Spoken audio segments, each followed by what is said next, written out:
Welcome back to my YouTube channel key spot. उम्मीद करता हूँ कि आप सब ठीक होंगे। हम डिस्कस कर रहे थे प्राइवेट लिमिटेड कंपनी का एक केस जो कि रिफंड से रिलेटेड था। हमारे पास एक प्राइवेट लिमिटेड कंपनी थी, उसकी टैक्स रिटर्न के अंदर उसका कुछ रिफंड जो है वो जमा हो जाता है। उसकी बेस पे हम उस प्राइवेट लिमिटेड कंपनी की टैक्स रिफंड की एप्लीकेशन को फाइल करते हैं और उसकी बेस पे हमें कुछ टैक्स नोटिस आ जाते हैं एफबीआर की तरफ से, जिसमें कमिश्नर जो है एफबीआर का कुछ पॉइंट्स रेज आउट करता है, उसकी हम रिप्लाई देते हैं और एट दी एंड जो है कुछ सिचुएशंस ऐसी बनती हैं, कुछ पॉइंट्स ऐसे होते हैं जिनके ऊपर वो कमिश्नर जो है वो एग्री नहीं होता और हमारा जो है वो टैक्स रिफंड जो है वो रिजेक्ट हो जाता है और उसकी बेस पे वो जो ऑर्डर पास कर देता है और ऑर्डर की बेस पे हमें अपील फाइल करनी पड़ती है। तो करंटली अभी हम जो टॉपिक डिस्कस कर रहे थे वो अपील वाला था। पहले जितने भी शो का नोटिस वगैरह आ चुके हैं इस केस से रिलेटेड, जो कि प्राइवेट लिमिटेड कंपनी का है, इससे रिलेटेड जितने भी हमें शो का नोटिस आए हैं या फिर टैक्स ऑर्डर आए हैं, जितने भी नोटिस आए हैं वो सारे के सारे हम ऑलरेडी डिस्कस कर चुके हैं। उनके रिप्लाई बनाना, उनको सबमिट करना,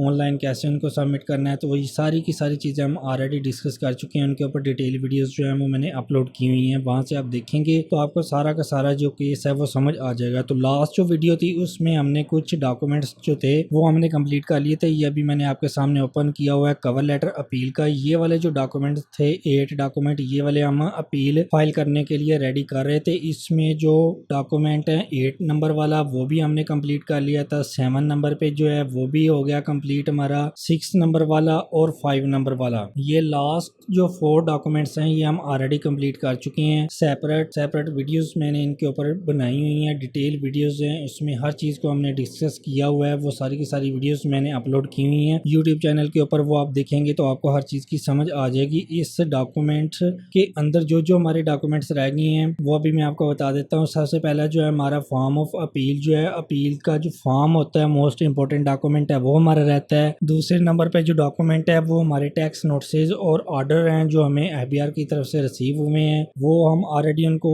भी डिस्कस कर चुके हैं वन बाय वन। उसके अलावा ग्राउंड्स ऑफ अपील, तीसरे नंबर वाला डॉक्यूमेंट ये हमारा अभी पेंडिंग रहता है और 4th नंबर वाला जो अपील का चलान है ये हमारा पेंडिंग रहता है। तो अभी इस वीडियो में हम सबसे पहले डिस्कस करेंगे पहले नंबर वाला जो डॉक्यूमेंट है फॉर्म ऑफ अपील का, ये हम डिस्कस करेंगे इस वीडियो के अंदर। फॉर्म ऑफ अपील आपने कैसे बनाना है उसका फॉर्मेट भी मैं आपके साथ शेयर करता हूं और उसके अलावा हमने इस फॉर्म ऑफ अपील को जो हमारा करंट सिनेरियो है प्राइवेट लिमिटेड कंपनी का टैक्स रिफंड का, इसकी बेस पे आपने अपना फॉर्म ऑफ अपील जो है वो किस तरह फिल करना है, उसके अंदर क्या क्या चीज़ें लिखनी है, वो हम सारी की सारी चीज़ें डिस्कस करेंगे। तो अभी हम स्टार्ट करते हैं। फॉर्म ऑफ अपील जो है वो हम उसको ओपन करते हैं और देखते हैं उसके अंदर क्या क्या चीज़ें लिखी हुई हैं। ये फॉर्म ऑफ अपील जो है मैंने ओपन किया हुआ है। अच्छा, इसमें मैं एक चीज़ आपको बता दूं कि ये फॉर्म ऑफ अपील का फॉर्मेट जो है ये अभी जो आपके सामने ओपन है, जो हम अभी इस वीडियो के अंदर डिस्कस करेंगे, ये सारा का सारा फॉर्मेट जो अभी ऑलरेडी मैं आपके साथ शेयर कर चुका हूँ। उसकी वीडियोस मैंने अपलोड की हैं, 2 वीडियोस इसके ऊपर मैंने अपलोड की हैं। एक के अंदर मैंने आपको बताया कि ये आपने फॉर्म ऑफ अपील का फॉर्मेट कहाँ से लेना है, उसको आपने सारी उसकी सेटिंग कैसे करनी है, फॉर्मेटिंग कैसे करनी है, ईच एंड एवरीथिंग हर चीज़ आपके साथ डिटेल से मैंने शेयर की हुई है। और एक और वीडियो है इसी के ऊपर फॉर्म ऑफ अपील के ऊपर, उसमें मैंने आपको बताया कि इसको फिल कैसे करना है। फिर इसके अलावा एक और हम केस डिस्कस कर चुके हैं अपील से रिलेटेड, उसमें भी हमने इसको फॉर्म ऑफ अपील को फिल करना सीखा था। तो अभी ये वाला टैक्स रिफंड वाला जो केस है इसमें भी हम इसी फॉर्म ऑफ अपील को डिस्कस करना सीखेंगे। बाकी फॉर्मेट जो है उसकी वीडियो तो आपको मेरे यूट्यूब चैनल के ऊपर मिल जाएंगी। बाकी इस वीडियो के अंदर भी मैं दोबारा लिंक कर दूंगा उस वीडियो को, ताकि आपको वो फॉर्म ऑफ अपील के फॉर्मेट वाली वीडियो भी आपको मिल जाएगी। तो अभी हम डिस्कस कर लेते हैं। सबसे पहले लिखा हुआ है फॉर्म ऑफ अपील है, उसके बाद अपील नंबर, अपील डेट है। ये वाली जो चीज़ें हैं ये आपने फिल नहीं करनी, ये ऑफिस यूज़ के लिए होती हैं। जो अपील ऑफिस जो होगा आपका वही ये चीज़ें यहाँ पे लिखेगा, अपील का नंबर भी और अपील की डेट भी लिखेगा। और उसके बाद नीचे लिखा हुआ है to the commissioner appeal zone 8। अच्छा, यहाँ पे ये जो अपील जोन 8 हमने क्यों लिखा हुआ है, 2 क्यों नहीं लिखा, 3 क्यों नहीं लिखा, तो ये चीज़ मैं ऑलरेडी भी आपके साथ डिस्कस कर चुका हूँ कि ये अपील जोन आपको कैसे पता चलेगा कि जब भी आपको कोई टैक्स नोटिस आता है या उसके बाद टैक्स ऑर्डर आ जाता है जिसकी बेस पे आपने अपील में जाना होता है, तो आपके पास अपील ऑफिस के रिसेप्शन का नंबर होना चाहिए। वहाँ पे रिसेप्शन पे जो लोग बैठे होते हैं उनका नंबर होना चाहिए। तब आप उनको कॉल करेंगे और उनको बताएंगे कि हमें ये टैक्स ऑर्डर आया है, ये कमिश्नर का नेम है और उसका जोन आरटीओ ये है, यूनिट उसका ये है, तो हमें बताएं कि इस कमिश्नर ने जो हमें ऑर्डर पास किया जिसकी बेस पे हमने अभी अपील फाइल करनी है, तो हमारा अपील वाला केस जो है अपील ऑफिस में कौन सा कमिश्नर जो है वो डील करेगा उसका हमें बता दें नेम और उसका जोन भी बता दें तो वो चीज़ें आपको इस तरह पता चल जाएंगी। या फिर दूसरा तरीका ये भी है कि अगर आप अपील ऑफिस जाएँ, वहाँ पे विजिट करें, अपील ऑफिस रिसेप्शन से भी आप जाके पूछ सकते हैं। आप अपना ऑर्डर लेके जाएँ, उनको दिखाएं कि हमने इसकी अपील फाइल करनी है, हमें बता दें कौन सा कमिश्नर यहाँ पे वो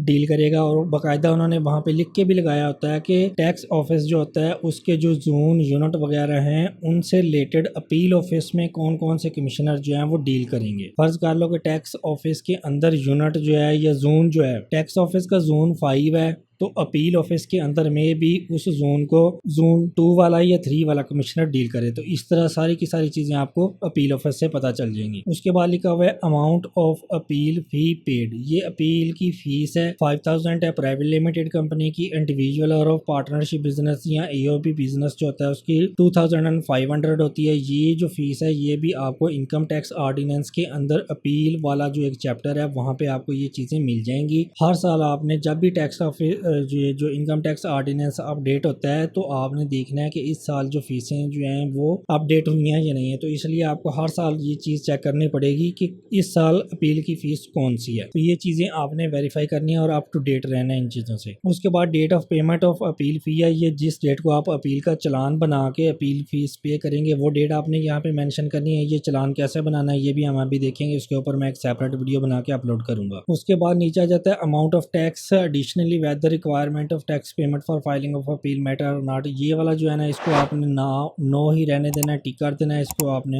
यस नहीं करना। उसके बाद नीचे देख लेते हैं क्या लिखा हुआ है, national tax number of appellant. यहाँ पे टैक्स नंबर जो है वो प्राइवेट लिमिटेड कंपनी का भी हम डिस्कस कर रहे हैं कि तो प्राइवेट लिमिटेड कंपनी का यहाँ पे टैक्स नंबर आ जाएगा। अगर वो इंडिविजुअल बिजनेस है तो उसका टैक्स नंबर आ जाएगा, अगर वो पार्टनरशिप बिजनेस है तो उसका टैक्स नंबर आ जाएगा। और यहाँ पे CNSE, अब यहाँ पे देखेंगे ये प्राइवेट लिमिटेड कंपनी है तो उसका कंपनी का हम NTN नंबर यहाँ पे लिख देंगे। और यहाँ पे जो CNSE नंबर होगा तो यहाँ पे CNSE नंबर हम प्राइवेट लिमिटेड कंपनी के CEO का या उसके मैनेजर वगैरह का लिख सकते हैं। मोस्टली केसेस जो होती हैं नॉर्मल जो medium size private limited company होती हैं जिसमें 2-3 डायरेक्टर्स ही होते हैं या मैक्सिमम 5 डायरेक्टर्स होते हैं तो वहाँ पे हम उसके CEO का किसी का लिख देते हैं। अगर कोई प्राइवेट लिमिटेड कंपनी बड़ी है तो फिर यहाँ वहाँ पे हम उसके मैनेजर में से किसी का ले लेंगे CNSE नंबर, क्योंकि फिर बड़ी कंपनीज जो होती हैं वहाँ पे आपको CEO का जो CNSE नंबर नहीं दिया जाता। वो फिर मैनेजर जो होता है जो डेली बेसिस पे जो ऑपरेशन होते हैं उनको डील कर रहा होता है तो वो फिर अपना नंबर जो है CNSE प्रोवाइड कर देता है। और यहाँ पे अगर प्राइवेट लिमिटेड कंपनी है तो यहाँ पे अगर आप उसका CNSE ना भी लिखना चाहें तो भी किसी किस्म का कोई इशू नहीं है, इसको आप एम्प्टी छोड़ सकते हैं। जस्ट प्राइवेट लिमिटेड कंपनी का यहाँ पे NTN लिख दें। लेकिन अगर आप इंडिविजुअल हैं, सैलरी पर्सन है या इंडिविजुअल बिजनेस है तो फिर आपको यहाँ पे CNSE लिखना पड़ेगा। उसके बाद टैक्स ईयर जिस टैक्स ईयर की आप अपील फाइल कर रहे हैं, जिस टैक्स ईयर का आपको ऑर्डर या नोटिस आया हुआ है वो टैक्स ईयर आप लिखेंगे। यहाँ पे जोन हमने लिखा हुआ है सेम वही जोन जो आपने ऊपर मेंशन किया हुआ है वो जोन हमने लिख दिया हुआ है। ठीक है, यहाँ पे जोन जो है उसके बाद जो रिस्ट्रिक्शन है वो लाहौर लिखी हुई है क्योंकि हमारा जो टैक्स ऑफिस जो है इस कंपनी का वो लाहौर है। आपका कंपनी का या इंडिविजुअल का या सैलरी पर्सन का या प्राइवेट बिजनेस जो होता है पार्टनरशिप बिजनेस उसका जो भी आपको RTO बन रहा होगा उस हिसाब ने आपने यहाँ पे लिख देना है। किसी का लाहौर होगा, किसी का कराची, किसी का फैसलाबाद, किसी का रावलपिंडी, जो भी आपका RTO बन रहा होगा वो आपने यहाँ पे मेंशन करना है। उसके बाद नेम ऑफ एप्लेंट लिखा हुआ है, यहाँ पे मैंने XYZ लिखा हुआ है तो यहाँ पे प्राइवेट लिमिटेड कंपनी का जो नेम होगा आपका एक्चुअल वो आ जाएगा। अगर आपका इंडिविजुअल बिजनेस है जो भी स्टेटस है आपका वो आप यहाँ पे अपना टैक्स पेयर का नेम लिखेंगे जिसको टैक्स ऑर्डर आया होगा वो। उसके बाद हम स्टेटस बताएंगे कि जिसकी हम अपील फाइल कर रहे हैं वो इंडिविजुअल बिजनेस है, वो पार्टनरशिप बिजनेस है या वो कंपनी है। अभी हमारा कंपनी का केस है तो हमने कंपनी के ऊपर क्लिक किया हुआ है। उसके बाद एड्रेस ऑफ एप्लेंट जो जिसकी हम अभी अपील फाइल कर रहे हैं वो प्राइवेट लिमिटेड कंपनी है तो उसका हम एड्रेस लिखेंगे, प्राइवेट लिमिटेड कंपनी के ऑफिस का एड्रेस लिख देंगे हम। सम टाइम नॉर्मली जो है यहाँ पे लोग जो है जो टैक्स कंसल्टेंट होता है उसका भी लिख देते हैं ताकि जितने भी नोटिस वगैरह आएँ वो उसी के ऑफिस आएँ, क्योंकि वो सारे मैटर्स को कंपनी के डील कर रहा होता है तो वो ये चाहता है कि कंपनी के एड्रेस के ऊपर जो भी नोटिस वगैरह जो हैं या अपील से किसी किस्म की अपडेट वगैरह आती है, हेयरिंग से रिलेटेड कोई नोटिस आता है तो वो उसके एड्रेस पे ना जाए, वो यहाँ पे मेरे ऑफिस में आ जाए तो यहाँ पे वो भी लिखा जा सकता है। लेकिन नॉर्मली बेस्ट प्रैक्टिस यही है कि यहाँ पे अगर एप्लेंट का एड्रेस है तो प्राइवेट लिमिटेड कंपनी का एड्रेस ही लिखें, नीचे और जगह मेंशन है जहाँ पे जो है टैक्स कंसल्टेंट अपनी इन्फॉर्मेशन प्रोवाइड करेगा। तो यहाँ पे एप्लेंट लिखा हुआ है तो हम एप्लेंट का ही लिखेंगे एड्रेस। उसके बाद नीचे आ गया नेम ऑफ ऑथोराइज रिप्रेजेंटेटिव। यहाँ पे आपका जो भी टैक्स कंसल्टेंट होगा उसका नेम आएगा, वो सीए पर्सन है, सीएमए, एडवोकेट है, इनकम टैक्स प्रैक्टिशनर है या ऑथोराइज रिप्रेजेंटेटिव है, जो भी है वह वो इसका नेम यहाँ पे आ जाएगा जो आपके बिहाफ पे आपके टैक्स मैटर्स को डील कर रहा है। उसके बाद आ जाएगा स्टेटस ऑफ रिप्रेजेंटेटिव। अभी हम बताएंगे कि जहाँ पे जो ऑथोराइज रिप्रेजेंटेटिव का जिसका हमने नाम लिखा हुआ है उसका स्टेटस क्या है, वो सीए पर्सन है, सीएमए है, एडवोकेट है, इनकम टैक्स प्रैक्टिशनर है या ऑथोराइज रिप्रेजेंटेटिव है, सिंपल। तो जो भी इसका स्टेटस होगा उसके ऊपर हम टिक कर देंगे। उसके बाद आ जाएगा address to which the notice may be sent. अब यहाँ पे मेंशन किया गया कि जो भी नोटिस आएगा अपील से रिलेटेड, कोई भी हियरिंग का नोटिस आता है या हियरिंग के बाद कोई उसका फाइनल ऑर्डर आता है या कोई भी किसी किस्म का भी अपील ऑफिस की तरफ से नोटिस आता है, तो वो हम कहाँ पे सेंड करें, तो वो हम यहाँ पे मेंशन कर देंगे। ऑथराइज रिप्रेजेंटेटिव जो होगा कंपनी का जो टैक्स मैटर्स को डील करेगा उसका एड्रेस, उसके ऑफिस का एड्रेस लिखेंगे ताकि उसके एड्रेस के ऊपर जो है जितने भी नोटिस हैं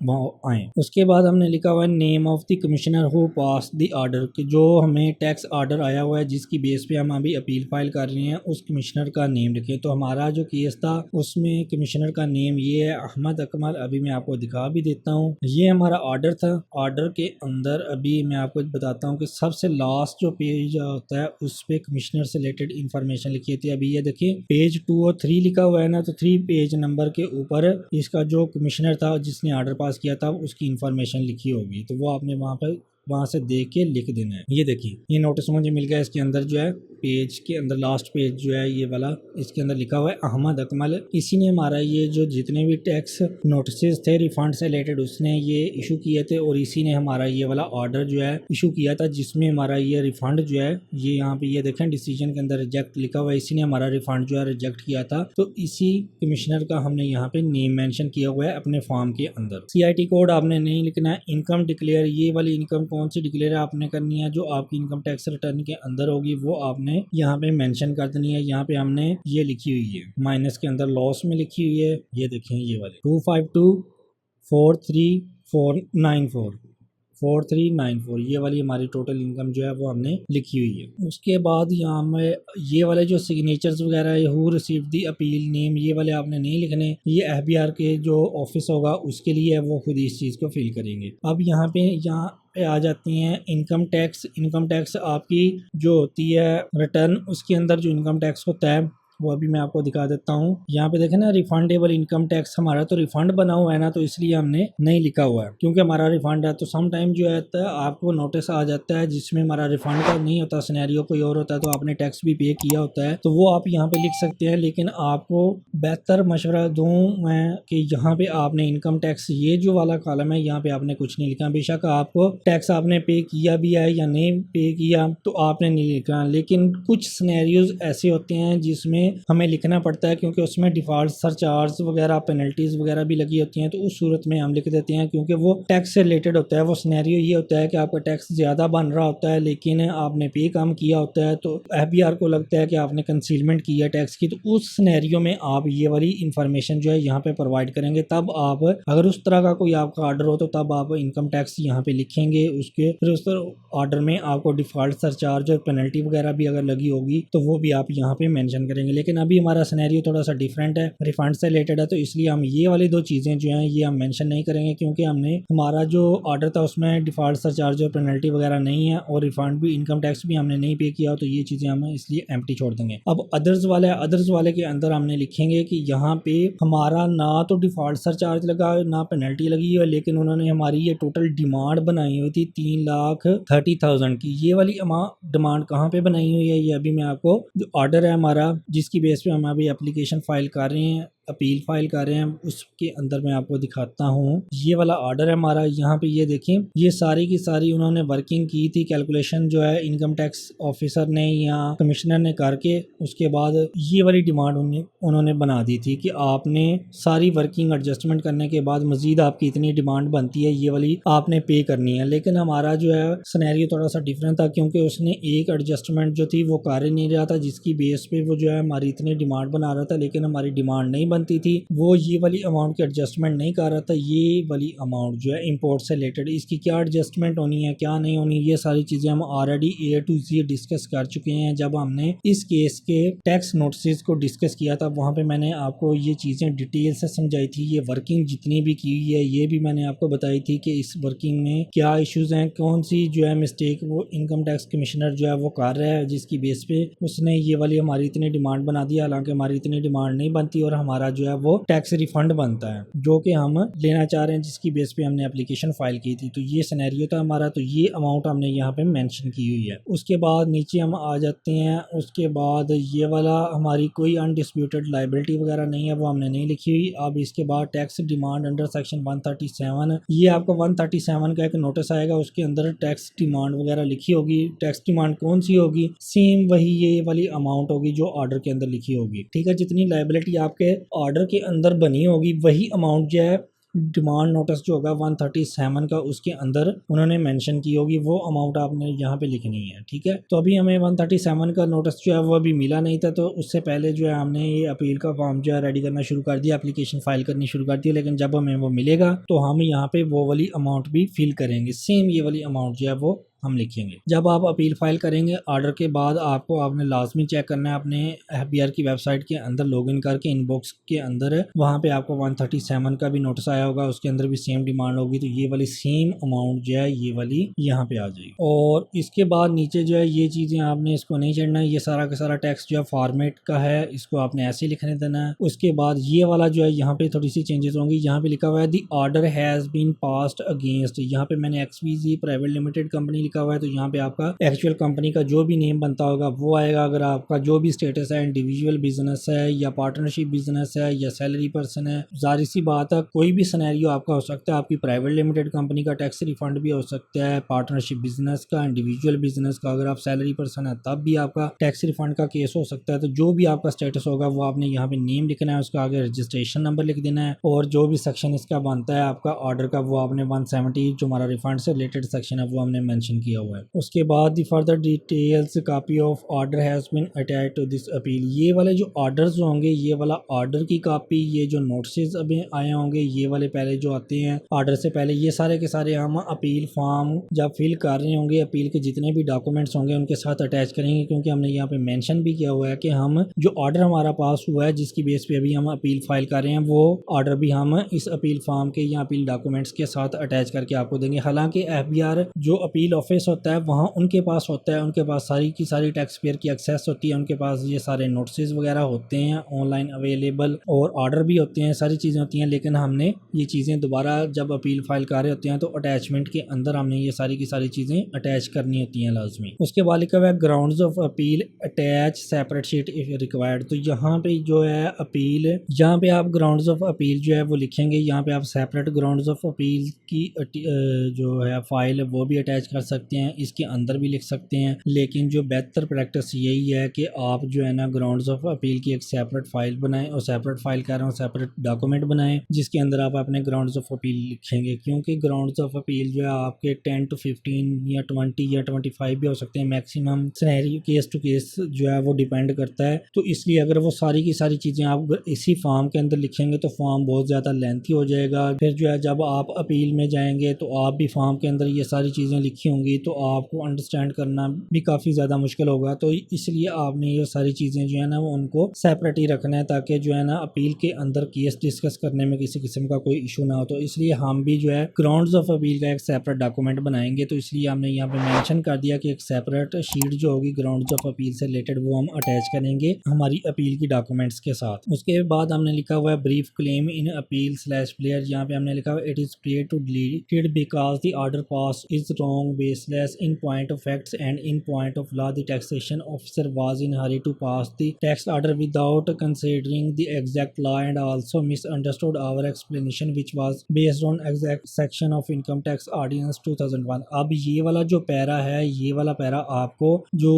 आप लेंगे इसका अपील का फॉर्मेट इनकम टैक्स ऑर्डिनेंस का, उसके अंदर नहीं लिखा होगा कुछ। ये जो अभी मैंने आपके सामने ओपन किया हुआ है अपील का फॉर्मेट, इसके अंदर कुछ चीज़ें ऐसी हैं जो आपको नहीं मिलेंगी जो इनकम टैक्स ऑर्डिनेंस के अंदर अपील का फॉर्मेट है उसमें, क्योंकि यहाँ पे कुछ चीज़ें जो हैं वो हमने लिखी हुई हैं बेस्ट प्रैक्टिसेस जो मार्केट में चल रही हैं। एक प्रोफेशनल जो है टैक्स कंसल्टेंट जो होता है उसकी पॉइंट ऑफ व्यू से हमने ये चीज़ें यहाँ पे कुछ ऐसी लिखी हैं जो कि आपकी अपील के अंदर बहुत ही अच्छा इम्पैक्ट जो है वो छोड़ेंगी। इसलिए कुछ पैराग्राफ्स ऐसे हैं जो मैंने खुद अपनी तरफ से लिखे हुए हैं जो कि बहुत ही इंपॉर्टेंट पैराग्राफ हैं। तो आपको जो मैंने फॉर्मेट शेयर किया हुआ है जिसके ऊपर मैंने 2 वीडियो सेपरेट बनाई है, उसके अंदर मैंने आपको ये सारी चीज़ें जो पैराग्राफ्स जो हैं वो आपको नहीं मिलेंगे इनकम टैक्स ऑर्डिनेंस में जो अपील का फॉर्मेट है वो मैंने हाईलाइट कर करके उन वीडियोस में बताए हुए हैं, तो आपको वहां से भी पता चल जाएंगे। उसके बाद लिखा हुआ है वेरिफिकेशन, ये वाला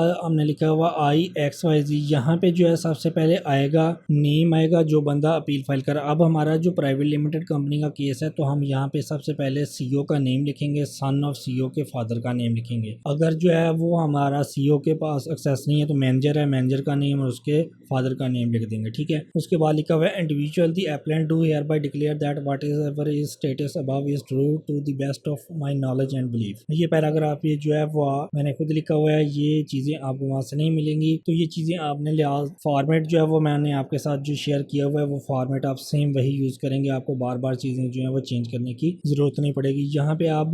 यहाँ पे एड्रेस हम लिख देंगे। एड्रेस जो है आपने हर दफ़ा अपडेट करना है कि किस कमिश्नर ने आपका टैक्स ऑर्डर इशू किया है, उसकी डेट क्या है, उसका कमिश्नर का यूनिट रेंज जो भी चीज़ें हैं और RTO भी, हर चीज़ आपने यहाँ पे अपडेट करनी है। तो ये चीज़ें अपडेट होंगी यहाँ पे। उसके बाद इस चीज़ को आपने किसी चीज़ को चेंज नहीं करना, यहाँ पे टिक रहने देना है। रसीद और पर्सनल सर्विसेज ये आपने टिक रहने देना। ऊपर वाले 2 पॉइंट्स जो हैं वो आपने नहीं करने। ऊपर वाले में क्या है कि रसीद जो भी आपको किसी किस्म का कोई टैक्स नोटिस वगैरह आता है, कोई अपडेट आती है तो वो आप किस तरह रिसीव करेंगे। तो हम यही टिक करते हैं कि हम पर्सनल जो है वो खुद जाकर लेंगे, या जो है अगर आप चाहते हैं कि कोई कुरियर सर्विस के ज़रिए आपको टैक्स नोटिस आए या रजिस्टर्ड पोस्ट के ज़रिए आए तो वो भी आप ऑप्शन कर सकते हैं। लेकिन बेस्ट प्रैक्टिस यही है कि आप ये लास्ट वाला जो पॉइंट है उसी को टिक करके रखें। उसके बाद नीचे लिखा हुआ है signature of appellant name in capital. यहाँ पे हम कंपनी के CEO का नेम या मैनेजर का नेम, या आपका इंडिविजुअल बिजनेस है, पार्टनरशिप बिजनेस है, या आप इंडिविजुअल सैलरी पर्सन है, आपका नेम आ जाएगा। यहाँ पे आपका CNSC नंबर नीचे आ जाएगा। उसके बाद ये चीज़ आपने किसी चीज़ को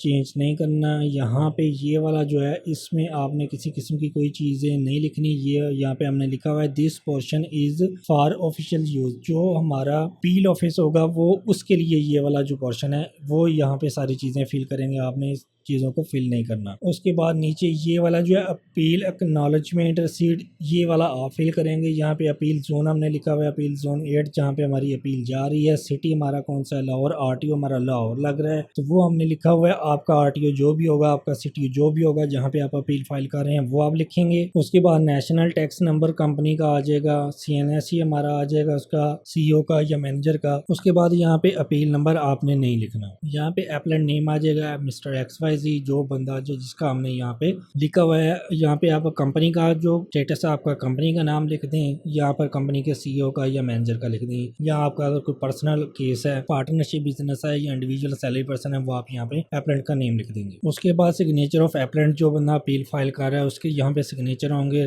डेट और सीट ऑफ अपील ये आप नहीं फिल करेंगे, ये भी आप फिल नहीं करेंगे, जस्ट यहाँ पे सिग्नेचर होंगे और इस जगह पे सिग्नेचर होंगे। जिस बंदे की अपील है फाइल हम कर रहे हैं, अगर कंपनी की कर रहे हैं तो उसके मैनेजर या CEO से यहाँ पे आप सिग्नेचर करवा सकते हैं, जिसका आपने यहाँ पे नेम और उसका CNSC नंबर लिखा हुआ है, सेम उसी के सिग्नेचर यहाँ पे होंगे। तो इस तरह आप अपील का जो है फॉर्म सारा का सारा फिल करेंगे। ये सारी चीज़ें मैंने आपको बता दी हैं, सारी चीज़ें लिख के भी फिल करके भी बता दी हैं। अगर इसमें किसी किस्म की आपको कोई कन्फ्यूजन हो, कोई पॉइंट समझ ना आया तो वो नीचे आप कमेंट सेक्शन में मुझसे पूछ सकते हैं। अब एक्सेल के ऊपर जब आप ये वाला सारा का सारा फॉर्म फिल कर लेंगे, इन्फॉर्मेशन सारी की सारी फिल कर लेंगे, तो उसके बाद आपने ये फॉर्म जो होगा इसका आपने प्रिंट लेने हैं, 2 प्रिंट लेने हैं। दोनों प्रिंट लेके दोनों के ऊपर सिग्नेचर्स होंगे। सिग्नेचर कहाँ कहाँ पे होंगे, एक तो सिग्नेचर यहाँ पे होंगे और एक लास्ट पेज पे यहाँ पे जब आपके सिग्नेचर हो जाएंगे, प्रिंट हो जाएंगे, 2 कॉपीज आपकी बन जाएंगी। तो मैंने आपको पहले भी बताया था कि जब हम अपील फाइल करते हैं तो एक जो प्रिंट होगा वो हमारा जाएगा हार्ड कॉपी के अंदर टैक्स ऑफिस में, जो कमिश्नर ने हमें टैक्स ऑर्डर इशू किया है जिसकी बेस पे हम अपील फाइल करेंगे उसको भी हमने ये वाला देना होता है, क्योंकि हम 2 डॉक्यूमेंट्स रेडी कर रहे होते हैं। एक अपील ऑफिस के लिए फाइल रेडी कर रहे होते हैं और एक टैक्स ऑफिस के लिए फाइल रेडी कर रहे होते हैं। तो एक कॉपी जो होगी इसकी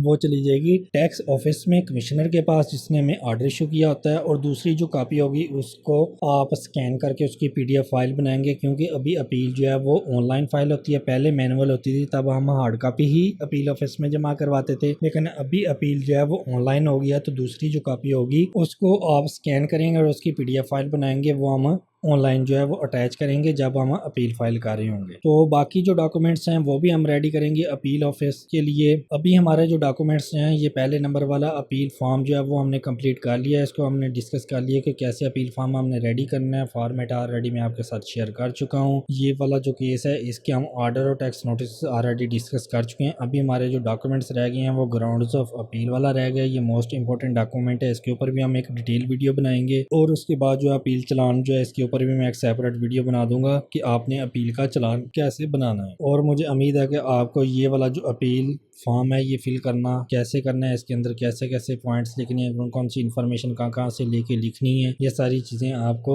समझ आ गई होंगी। अगर आपका कोई पॉइंट्स जो है वो आपको नहीं समझ आया किसी चीज़ की भी, वो तो आप नीचे कमेंट सेक्शन में मुझसे पूछ सकते हैं, वो उसको मैं दोबारा एक्सप्लेन कर दूंगा। तो अभी नेक्स्ट जो वीडियो होगी उसके अंदर हम ग्राउंड्स ऑफ अपील बनाएंगे, फिर उसके बाद अपील फीस का भी एक चालान बनाना सीखेंगे। उसके बाद हमारे ये सारे के सारे डॉक्यूमेंट्स जो हैं वो कंप्लीट हो जाएंगे। उसके बाद हम जाएंगे FBR की वेबसाइट के ऊपर, वहाँ पे हम अपील जो है ऑनलाइन फाइल करना सीखेंगे, और उसके बाद इसका अपील फाइल करने के बाद नेक्स्ट क्या प्रोसीजर होगा वो भी हम देखेंगे, और इस केस का क्या बनता है। आया कि हमारा अपील के अंदर हमारा ये केस जो है वो फाइनल होता है और हमें इधर से अपील ऑफिस से रिफंड मिलता है, या हमें वापस जो है वो टैक्स ऑफिस दोबारा जाना पड़ता है उसी कमिश्नर के पास, वहाँ से हमें रिफंड मिलता है। तो यह भी हमें फर्दर टैक्स नोटिस आते हैं या अपील का जो भी ऑर्डर होता है, वो सारी की सारी चीज़ें मैं आपके साथ शेयर करूंगा। एक एक चीज़ को हम डिस्कस करेंगे। जब तक हमारा ये केस जो है वो कंप्लीट नहीं होता, टैक्स पेयर को टैक्स रिफंड नहीं मिलता, तब तक हर स्टेप को हम फॉलो करेंगे। हर चीज़ मैं आपके साथ शेयर करूंगा ताकि आपको हर चीज़ का पता चल जाए कि एक्चुअल लाइफ में किस तरह के ये केसेस होते हैं, उसमें किस किस तरह के नोटिस आते हैं, उनके अंदर क्या क्या चीज़ें लिखी होती हैं, ताकि आपको प्रैक्टिकल चीज़ों का अच्छी तरह पता चल जाए और आप इन केसेस को अच्छी तरह डिस्कस कर सकें और इनको अच्छी तरह सीख के इनको अच्छी तरह डील कर सकें। अगर आपका अपना केस है या आप किसी अपने क्लाइंट का केस जो है वो अच्छी तरह